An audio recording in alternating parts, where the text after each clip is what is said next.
Hi, friends. Well, I the theme continues. I found myself this morning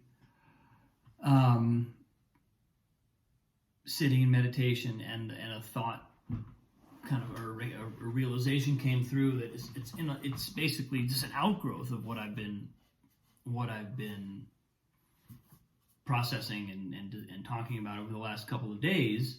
A brief recap of which is that there's this, as I was reading in Alice Walker's book yesterday, the kind of achiever complex is this sort of psychological state or condition that we get in as a substitute for love, right? So I'm looking for admiration, I'm looking for success, I'm looking for the trappings of achievement because on some level I've associated that with love, right? That's what the achiever complex is. And I've definitely noticed this active in myself in some ways. And it was interesting, discovering Alice Walker's book kind of right after I had these experiences of watching my emotions literally survey my thoughts and survey my circumstances to try and see where they can project themselves, where that emotion can project itself, and that's, as I was discussing yesterday or the day before, that then I started going, where is that coming from? Where is that emotion that is so desperate to be expressed and to be felt? Where is that coming from? I had a really amazing conversation with a friend and client today, a student who's seeing a lot of this stuff too, and it was just kind of remarkable to see how it's this amazing thing we do where we keep having the same, to me, I wouldn't say that the feeling of righteous indignation, anger and righteous indignation, I wouldn't say that that's a pleasant feeling. If you ask me, is that something you want to feel, Robin? I would say no. But on a deep level, my subconscious actually craves that feeling. It's actually, it has to experience that feeling, or else it feels unsafe. So that's the kind of that's, I know I was with my student today and friend. She was just kind of witnessing that in herself too, and just realizing how activated this pattern is, and how, oh my God, look, in this circumstance and all these various circumstances in my life, I'm playing the same role and I'm having the same frustrating emotional experience. And so, that's both a little bit of a recap of the last couple of days where I've come from, and also, what happened today.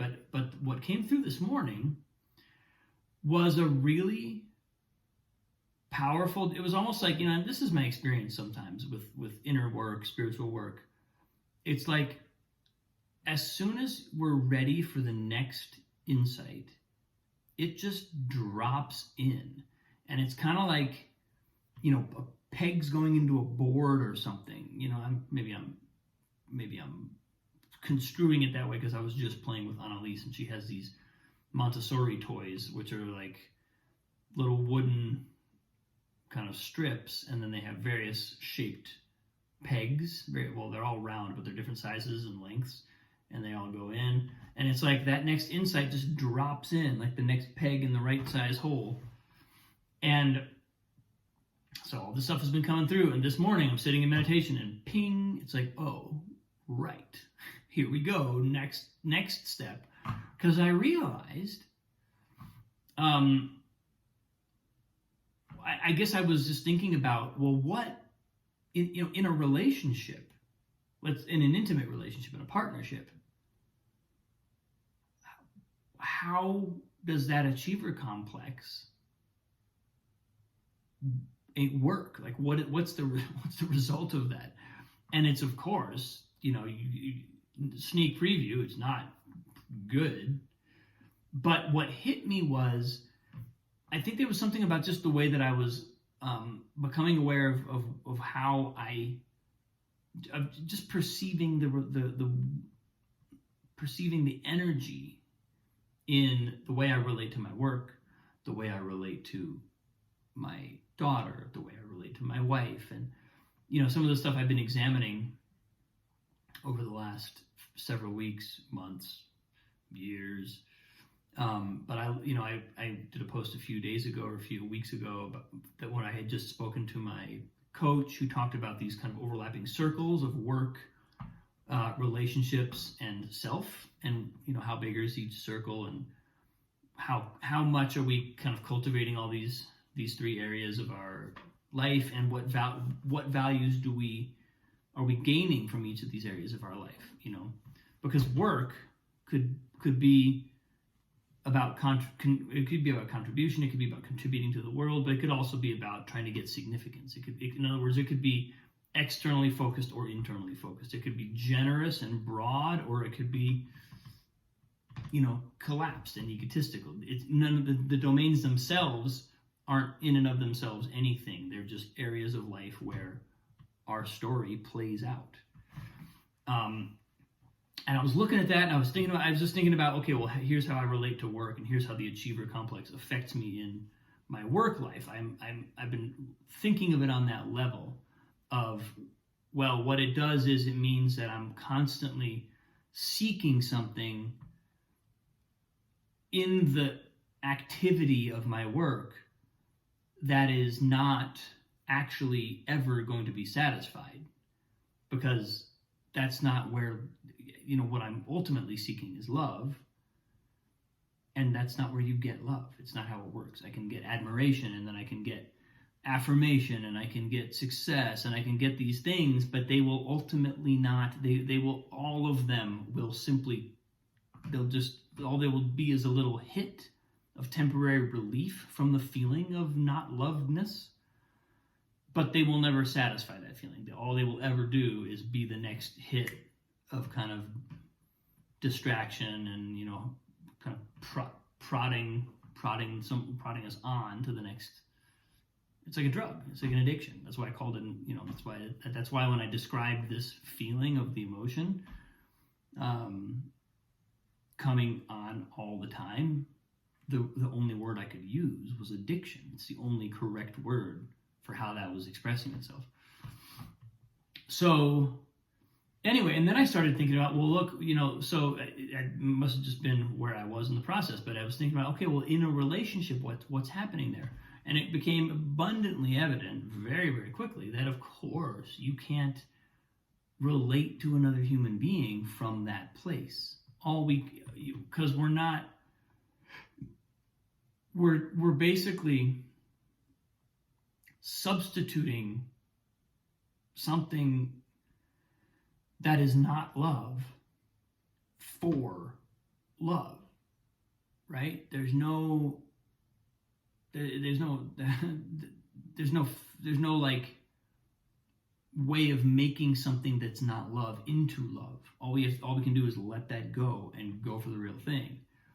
But of course, in this pattern, that's exactly what we're trying to do. We're trying to take something that is not love and use it to satisfy our need for love.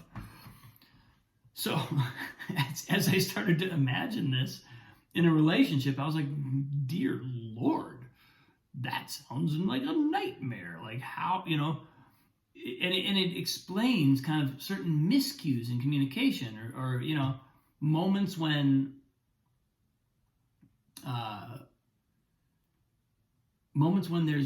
when it's almost like,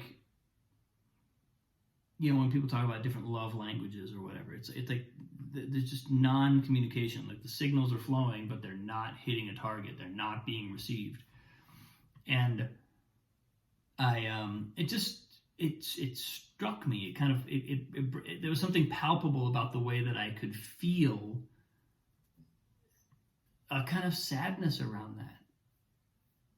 A kind of it was a little bit akin to what I felt the other day when I realized, as I sit here in meditation, or as I anytime in my day sit here and project indignation or frustration or anger onto thoughts, onto circumstances, think about all the time that I'm spending not feeling love for my daughter or my wife.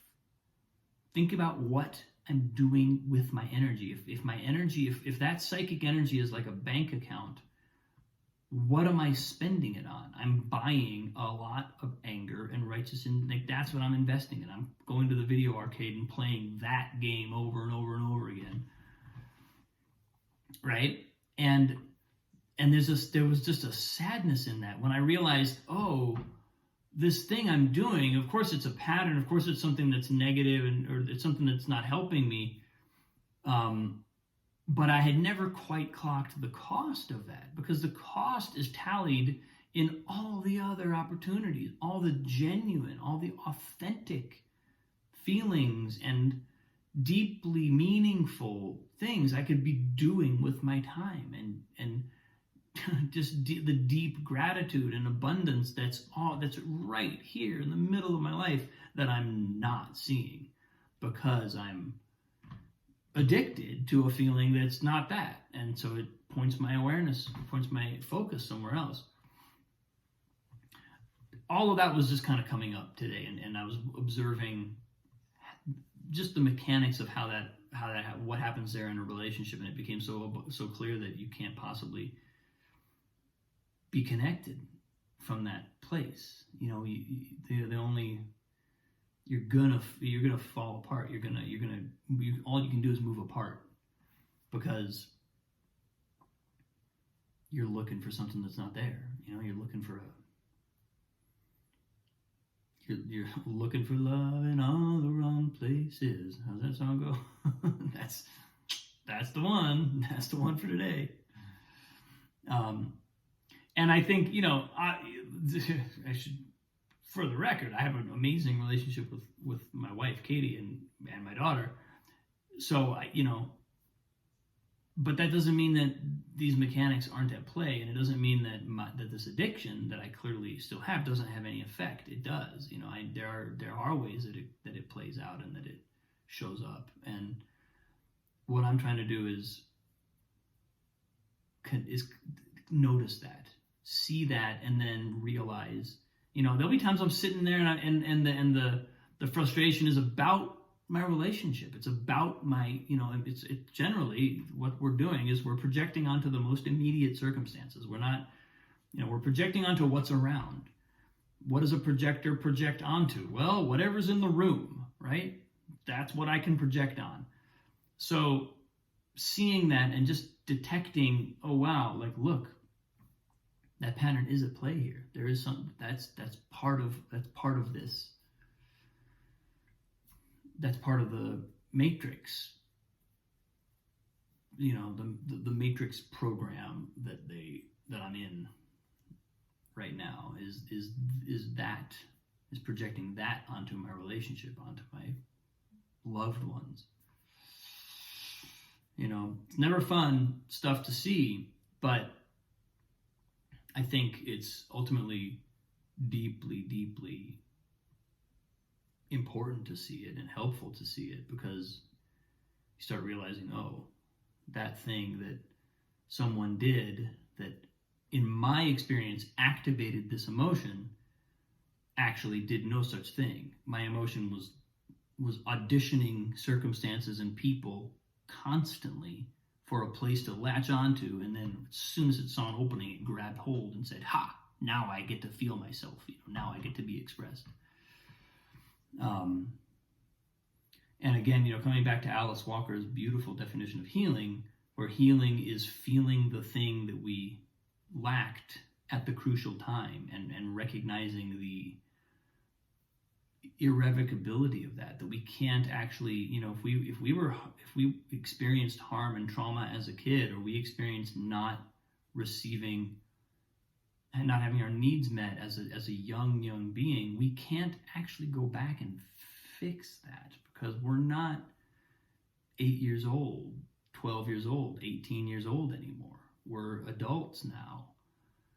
That doesn't mean we can't heal. It just means we can't go back and get what we needed at the time when we needed it. So we have to suffer the grief of that loss, of that lost thing. And that through that grief, we heal the thing. It's not by somehow fulfilling that thing now. If we try to fulfill that need now, all we're going to do is chase false proxies. Whereas if we grieve the loss, we can actually heal from it. So that's what's coming through, folks. Again, I'm just going to say again, this conversation with you all is so remarkably important, and it's really where so much of these insights is coming from, is from being in dialogue and being in an engagement with all of you about it. So I appreciate you so deeply. So much love. Have a wonderful day. I'll see you tomorrow.